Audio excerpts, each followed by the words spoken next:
I remember the exact moment she brought it up. We were having dinner on the balcony, grilled salmon, white wine, candles flickering in the breeze. Everything seemed normal, comfortable, familiar. That's when she said it. "Have you ever thought about an open marriage?" She said it so casually, like she was asking if I wanted to try a new restaurant. I stared at her for a beat too long, fork midair, wine glass sweating in my hand. I didn't know what to say, because no, of course I hadn't thought about it. We'd been married for 7 years. We had our routines, our inside jokes, our Saturday morning coffee rituals. We weren't perfect, but we were us. But her eyes told a different story. They were rehearsed, like she had already played out this scene in her head a dozen times. "Why?" I asked, trying to keep my voice level. She shrugged. "I just think maybe we've fallen into a rut.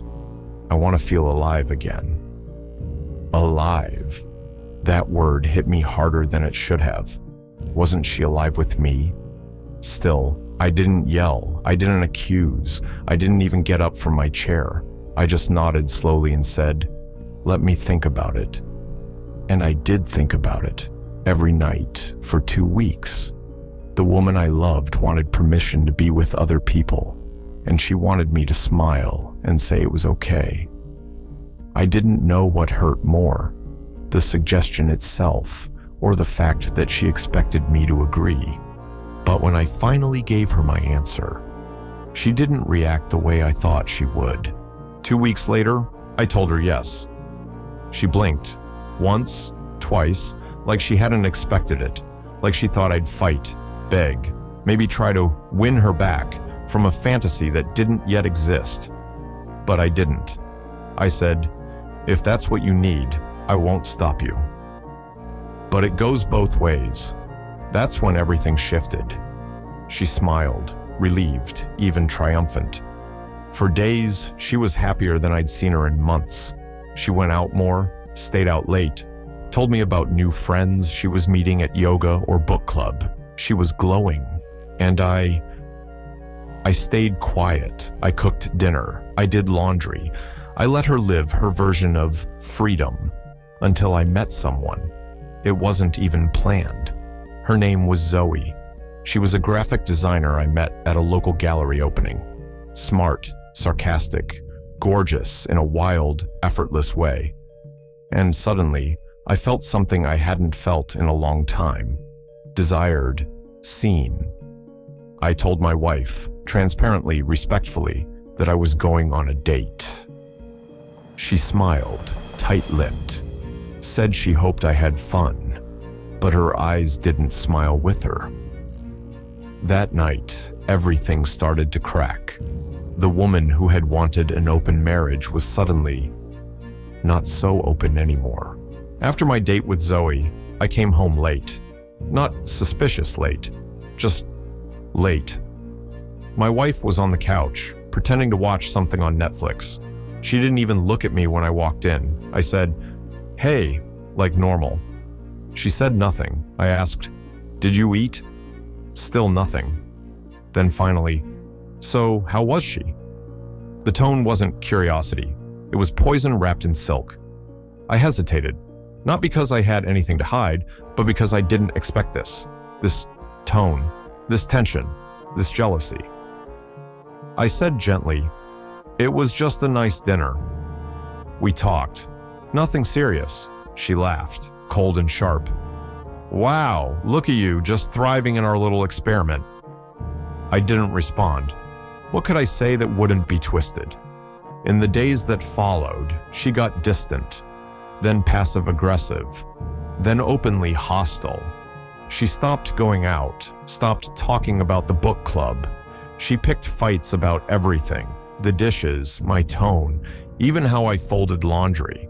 And every time I brought up the agreement she suggested, the one she wanted, she deflected, accused, cried.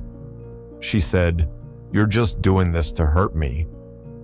I couldn't believe it. She was rewriting history as if I'd forced her into this, like I was the villain in her story. But I wasn't angry, not yet. I was just confused and tired. A week later, I found out she'd never stopped seeing Liam, not for a second. The so-called pause in their communication. A lie. They'd simply moved to a new platform, one she thought I wouldn't check. But I wasn't snooping, not intentionally. I was trying to stream music on our shared tablet when her account popped up. There it was, an open message thread. Dozens of heart emojis, late-night plans, nicknames I'd never heard before. And the worst, a message from just 2 nights ago. I miss sleeping beside you. This thing with Jasper can't last. He's too normal. That word stayed with me. Normal. I wasn't furious. I wasn't even shocked. Just hollow. I thought we were both navigating this experiment with caution, with honesty. Turns out, I was following rules that never applied to her. And that's when the sadness started to morph into something sharper, something colder, a plan. The next day, I told her I had something to share. We were sitting on opposite ends of the couch. She had that half-nervous smile, like she already knew what I was about to say. I met someone, I said. Her face froze. You what? I repeated it, calm, clear, intentional. I met someone. It just happened. You said we could explore. She blinked, then laughed, but not the happy kind. Oh, now you're interested? She said, her voice rising. You pushed for this, remember? I reminded her. I was hesitant. You insisted. I didn't think you'd actually go through with it, she snapped. That was it. The veil dropped. It wasn't about openness. It was about control. She wanted the freedom without the consequences, wanted me to sit quietly while she chased excitement and freak out the moment I even hinted at doing the same. And for the first time in months, I didn't back down. The days after I told her about the other woman were tense.